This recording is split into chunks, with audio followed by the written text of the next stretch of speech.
नमस्कार दोस्तों, स्वागत है आपका साइंस जर्नी में। घटना 1887 की है। प्रसिद्ध रूसी यात्री निकोलस नोटोविस लद्दाख के एक बौद्ध मठ में बौद्ध भिक्षुओं से चर्चा कर रहे थे।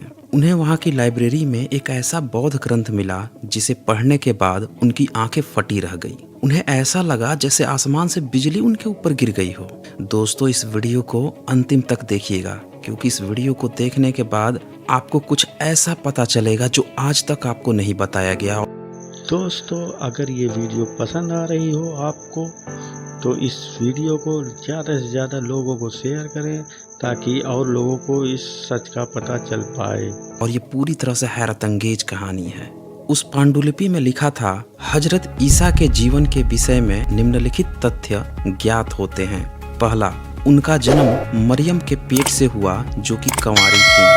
दूसरा, 12 साल की आयु में वह यरूशलेम के मंदिर में खो गए थे। तीसरा, 30 साल की आयु के लगभग उन्होंने उपदेश देना आरंभ किया और उसके लगभग 2 साल बाद उन्हें सूली पर चढ़ाया गया। साथ ही उस पांडुलिपि में कुछ और भी बातें लिखी थी, जैसे 12 से 30 वर्ष के दौरान ईसा ने क्या किया, कहाँ रहे आदि प्रश्नों का उठना स्वाभाविक है। रेनन जैसे ईसा के जीवनीकार ने इन प्रश्नों पर चुप्पी साध ली, लेकिन अब ऐसे तथ्य सामने आए हैं कि ईसा मसीह उक्त सालों में भारत आए और यहाँ के अनेक धर्मों को समझने के बाद उन्हें छोड़ते गए। बाद में वे बुद्ध धर्म की ओर आकृष्ट हुए और उसका गंभीर अध्ययन कर लोगों को उपदेश देते हुए पश्चिम की ओर चले गए। दोस्तों, इस पांडुलिपि में आगे बहुत सी ऐसी बातें लिखी हैं जो आपको चौंका देगी, जो मैं इस वीडियो के सेकेंड हाफ में बताऊंगा। सबसे पहले तो हम इस बात को समझते हैं कि ये जो पांडुलिपि निकोलस नोटोविस को मिली, इसके पीछे की क्या कहानी है और जब उन्होंने इसे प्रकाशित किया तो तमाम दुनिया में इसका क्या प्रभाव पड़ा। दरअसल निकोलस नोटोविस ने खुद अपने नोट्स में लिखा है कि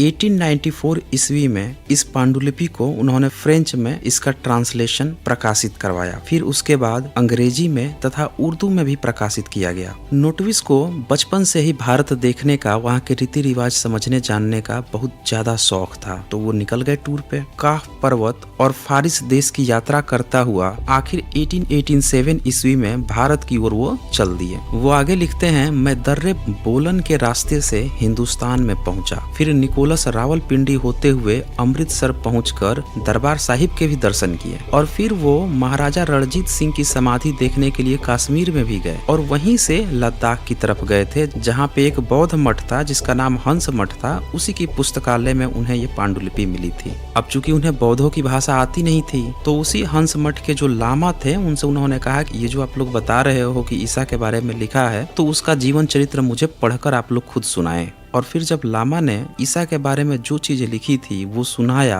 तो निकोलस नोटोविस तो बिल्कुल चौंक गए। ऐसा लगा उन्हें कि जैसे उनको खजाना मिल गया है। अब यहाँ पे सबसे बड़ी मजेदार बात ये हुई कि जब वहां से वो फिर यूरोप गए तो निकोलस नोटोविस ने अपने नोट्स में लिखा कि जब वो पादरियों के पास गए तो पादरियों ने बड़ा अलग अलग किस्म का रिएक्शन दिया इस पे। वो लिखते हैं, शहर क्यों के नामी पादरी मिस्टर पल्टन साहब ने मेरी इस तहकीकात को प्रशंसनीय समझा, परंतु कहा कि इन बातों को प्रकाशित मत करना, इससे तुम्हें हानि पहुंचेगी। पर इस हानि का कारण कोई भी न बतलाया। इसके 1 वर्ष पश्चात मैंने एक ऐसे पादरी को, जिसकी पहुंच पोप तक बड़ी अच्छी तरह थी, रोम में अपना लेख सुनाया। उन्होंने कहा, इसके प्रकाशित करने से क्या लाभ होगा, क्योंकि कोई इन बातों पर विश्वास ही नहीं करेगा और बहुत से लोग तुम्हारे शत्रु हो जाएंगे। तुम अभी नवयुवक हो, यदि कुछ रुपए की आवश्यकता हो तो मैं इस लेख के बदले में आपको दिलवा दूंगा, जिससे तुम्हारी मेहनत का फल मिल जाएगा। मैंने इससे इनकार कर दिया। आगे नोटविस ने लिखा, इसके पश्चात पेरिस में पादरी रोटेली साहब ने अपना इरादा प्रकट किया। उत्तर मिला,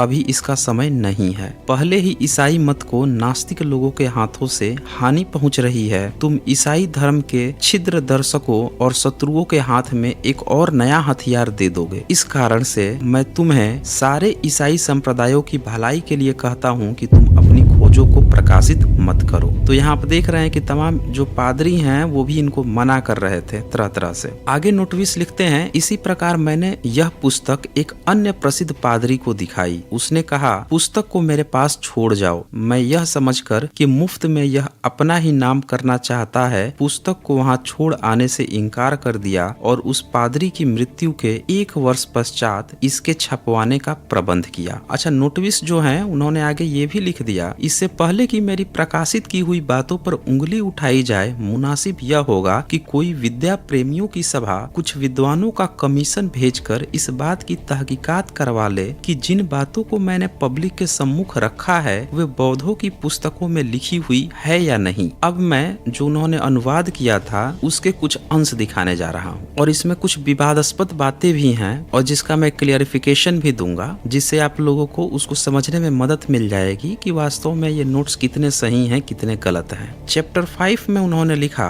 भाग्यशाली युवा ईसा 14 वर्ष की अवस्था में सिंधु नदी के इस पार आया और परमात्मा, वहाँ पे परमात्मा क्वेश्चन मार्क लगा हुआ है कि मतलब ये गॉड की ही बात हो रही है कि नहीं हो रही है, के प्यारे देश में आर्यों के साथ रहने लगा। अब यहाँ पे आर्य का मतलब आप ब्राह्मण मत समझ लीजिएगा। इस अनोखे बालक की चर्चा सारे उत्तरी सिंध में फैल गई और जब यह पंजाब और राजपूताने से होकर गया तब जैन मत के लोगों ने उसको अपने पास रखने की इच्छा की। अब ध्यान दीजिएगा कि ये बताया जा रहा है कि वो पश्चिमी भारत में आए थे, परंतु वह जैन मत के गुमराह पुजारियों के पास न रहा और उड़ीसा में जगन्नाथ को चला गया, जहाँ व्यास कृष्ण की अस्थियां गड़ी हुई थी। इस जगह के ब्राह्मणों ने उनकी खूब आवभगत की। अब ये पॉइंट ध्यान देने योग्य है दोस्तों, क्योंकि इस पॉइंट में ये कह रहे हैं कि जगन्नाथ को चले गए और हम सब जानते हैं कि जगन्नाथ टेम्पल ईसा के समय में यानी आज से 2000 साल पहले नहीं था। जगन्नाथ टेम्पल काफी बाद में बना है, तकरीबन 6-7 सेंचुरी के दौरान में बना है और जिसको बाद में शैव मार्ग, वैष्णव मार्ग ने कब्जा किया 9वीं और 11वीं 12वीं सदी में। अब आप सोच रहे होंगे कि भाई इसमें ऐसी बात क्यों लिखी है, तो वो मैं आगे बता दूंगा। कुछ और पॉइंट देख लीजिए, इकट्ठे मैं क्लियरफाई कर दूंगा। उन्होंने उसे वेद पढ़कर अर्थ समझाएं और मंत्रों से झाड़ना, लोगों को वेद शास्त्रों को पढ़ाना और समझाना, लोगों में से भूत प्रेत निकालकर अच्छा करना आदि सिखलाया। अब जरा सोचिए, जो ब्राह्मण का ये क्लेम है कि भाई वेद तो वो किसी शूद्र को पढ़ने ही नहीं देता था, तो भला ये किसी विदेशी को वेद कैसे पढ़ने देगा? वो तो अपनी बीवी तक को भी वेद नहीं पढ़ने देता था। ये तो अलबरूनी भी लिख के गया है। तो जाहिर सी बात है कि ये नोट्स जो हैं काफी बाद में लिखे गए हैं और हाथ से लिखे गए थे। 1887 में जब निकोलस नोटविस को ये पांडुलिपि मिली थी, हाथ से किसी बौद्ध भिक्षु ने लिखी थी, यानी ये कहानी जो है काफी बाद में लिखी गई है।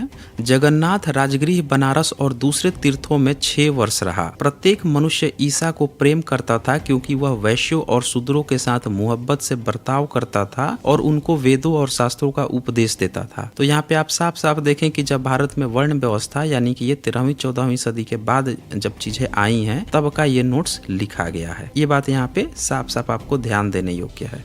परंतु ब्राह्मणों और क्षत्रियों ने उससे कहा कि उन लोगों से बर्ताव संबंध रखने का जो कि उरुओं, जंघाओं और पैरों से पैदा हुए हैं, अर्थात जो वैश्य और शूद्र हैं, परमात्मा से निषेध किया है। तो यहाँ आप देख रहे हैं कि यहाँ पे वर्ण व्यवस्था की बात आ रही है और अछूतपन की बात आ रही है, यानी कि ये पूरी कहानी जो लिखी गई है वो पिछले 1000 ईयर्स के अंदर की बात है। 7th पॉइंट, यह भी कहा गया है कि वैश्यों को केवल वेदों को सुनने का अधिकार है और इतना भी केवल त्योहारों पर। तो देखें, वैश्यों को केवल वेदों का सुनने का, यानी कि ये कहानी जो है अलबरूनी के भी बाद में लिखी गई है, क्योंकि अलबरूनी के समय में भी वेद सुनने का हक वैश्यों को नहीं था और अभी त्योहारों के समय में इनको हक दिया गया है। यानी ये साफ साफ यहाँ से पता चलता है कि 11वीं सदी के बाद की ही ये नोट्स लिखे गए होंगे। और कहा कि शूद्रों को केवल वेदों के सुनने से ही निषेध नहीं, बल्कि उन्हें तो वेद देखने का भी निषेध है, क्योंकि उनका धर्म सेवकों की हैसियत से ब्राह्मणों, क्षत्रियों और वैश्यों की सेवा करना है। ये आप देख रहे हैं, मनुस्मृति तब तक आ चुकी है। यह भी कहा गया कि परमात्मा की आज्ञा है कि वे शूद्र मरने के बाद सेवा धर्म से छूट सकते हैं, इस कारण से तुम उन्हें छोड़ो, हमसे मिलो और देवताओं की पूजा करो। यदि तुम इनकी आज्ञा का उल्लंघन करोगे तो वे तुम पर क्रोधित होंगे। परंतु ईसा ने उनका कहना न माना और शूद्रों की तरफ चला गया, ब्राह्मण और क्षत्रियों के विरुद्ध बोलने लगा।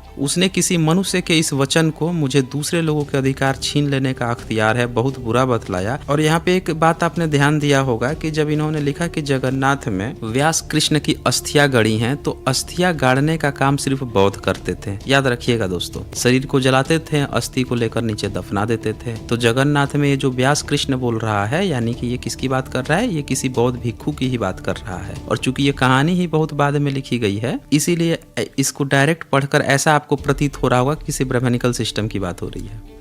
ईसा इस बात को नहीं मानते थे और वेद और पुराणों की रचना परमात्मा ने की है। तो आप समझ सकते हैं कि जब पुराण लिखे जा चुके थे तब की ये बातें आ रही हैं, क्योंकि वेद पुराण एक साथ इसमें चर्चा आ रही है। मैं यहाँ पे सिर्फ मुख्य पॉइंट दिखा रहा हूँ जो इससे रिलेटेड है। ईसा त्रिमूर्ति पर विश्वास नहीं रखता था और यह नहीं मानता था कि विष्णु, शिव और दूसरे देवता परमात्मा के अवतार है। यानी साफ साफ बात है कि तब तक वैष्णविज्म और शैविज्म आ चुका था। वैश्य और शूद्र लोग ईसा की ऐसी बात को सुनकर हैरान होते और प्रशंसा करते न थकते। वे ईसा से पूछते थे कि हम अनंत जीवन मोक्ष के लिए क्यों कर प्रार्थना करें। ईसा ने कहा, मूर्ति मत पूजो, क्योंकि मूर्ति सुन नहीं सकती। वेदों को सुनना छोड़ दो, क्योंकि उसमें सच्चाई के गले पर छुरी चलाई गई। अपने आप को सबसे बड़ा न समझो और अपने पड़ोसी का अपमान न करो। गरीबों की सहायता करो, निर्बल लोगों की रक्षा करो, किसी का नुकसान न करो और दूसरी की चीज पर लालच न करो। इसी तरह से अध्याय 6 में लिखा गया कि जो उपदेश ईसा शूद्रों को दिया करते थे, उसे सुनकर ब्राह्मणों और क्षत्रियों ने उन्हें यानी ईसा को मार डालने का इरादा किया, इस उद्देश्य से कि उन्होंने अपने सेवक इस नवयुवक उपदेष्टा की खोज में भेजे। परंतु शूद्रों ने ईसा को यह बात पहले ही बतला दी थी। वे रातों रात जगन्नाथपुरी से निकल गए और गौतम के शिष्यों के पहाड़ी इलाके में जा बसे, जहां शाक्य मुनि बुद्ध पैदा हुए थे। थर्ड पॉइंट,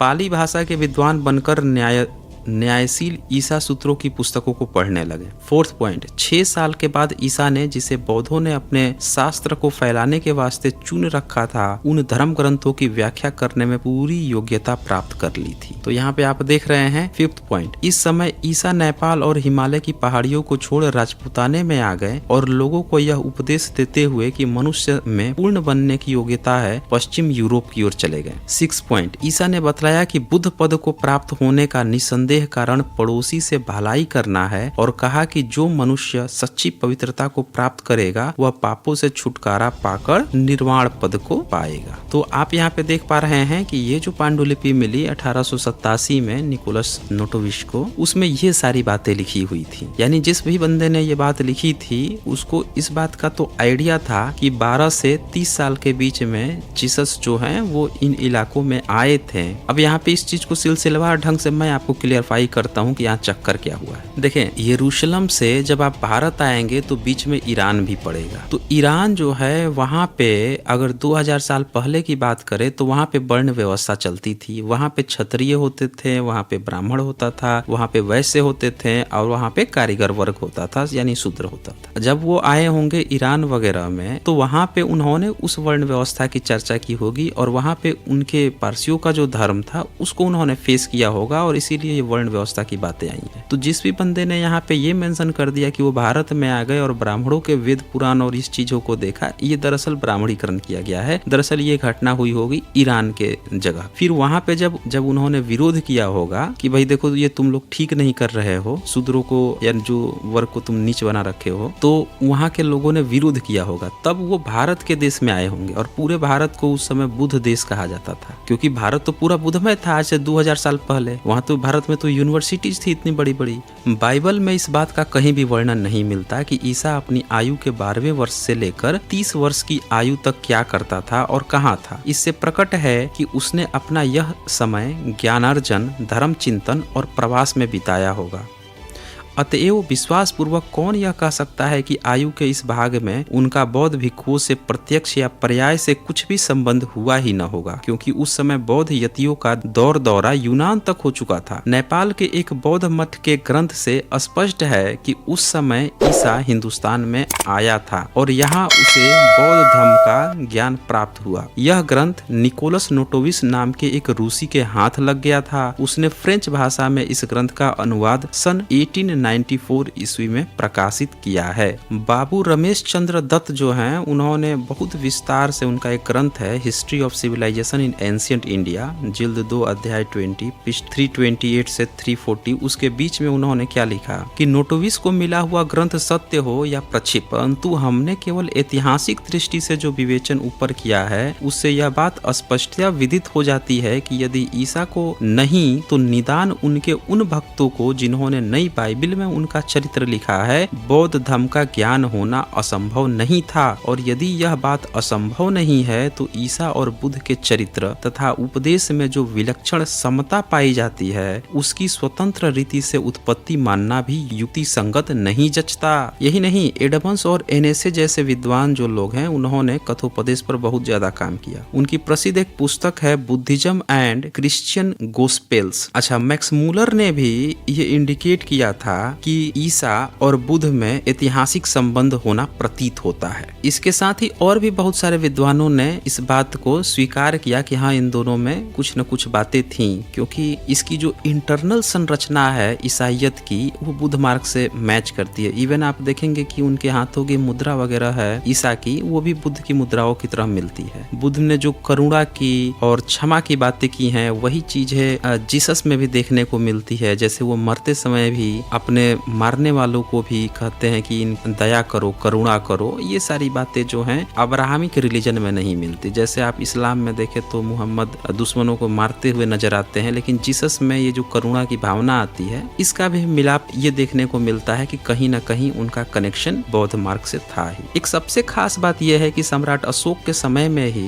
पूरा बुद्ध मार्ग जो है सीरिया ग्रीक तक वो पहुंच चुका था, और जीसस के समय तो बौद्ध भिक्षु पूरी तरह से मिडिटेरियन एशिया में फैल चुके थे। यही नहीं, मैकेंजी आदि कुछ इतिहासकारों का भी अनुभव है। उन्होंने तो पूरी एक किताब लिख दी है बुद्धिज्म इन क्रिश्चियन ब्रिटेन, और उसमें इस चीजों को दिखाने का प्रयास किया है सबूतों के साथ। इसका तात्पर्य यह है कि एशिया ही नहीं, एशिया के बाहर के देशों में भी बौद्ध धर्म का प्रभाव सम्राट अशोक के समय से ही फैल चुका था। अच्छा, ईसाई धर्म की परंपरा में आगे चल के और भी बहुत सारे विद्वान हुए हैं जिन्होंने ईसाई धर्म को नई दिशाएं देने का प्रयास किया। इन विद्वानों में जेमिगस बर्देसेनीज, पिलरी, कैरपोकेटस, बेसिलाइड्स, प्लोटिनस, अमोनियस, मैकास आदि के नाम प्रमुख हैं। इन विद्वानों पर भारत के दर्शन तथा धर्म का ज्यादा स्पष्ट और सीधा प्रभाव पड़ा। इस बात को सभी पाश्चात्य विद्वान स्पष्ट रूप से स्वीकार करते हैं। दुखद पहलू यह है कि इस पर बहुत कम बातें होती हैं। एक और खास बात क्या है कि जो जातक कथाएं हैं ना, धर्म में कथा कहानियों के माध्यम से नैतिकता या मोरालिटी की जो बातें कही गई हैं वही पहलू बाइबल में भी देखने को मिलता है। वहाँ भी कथा कहानियों के माध्यम से उन चीजों को नरेट किया गया है, बताया गया है। इस पर कई विद्वानों ने यह टिप्पणी की कि यदि ईसाइयों के धर्म ग्रंथों में से उनसे संबंधित विशिष्ट नाम हटा दिए जाएं तो अनेक उपदेश और कथाएं बौद्ध उपदेशों और कथाओं से भिन्न नहीं प्रतीत होते। तो दोस्तों, मैं ये कहूँगा कि इस वीडियो को ज़्यादा से ज़्यादा शेयर कीजिए, क्योंकि ये एक बहुत ही महत्वपूर्ण जानकारी है। तो आज बस इतना ही। धन्यवाद।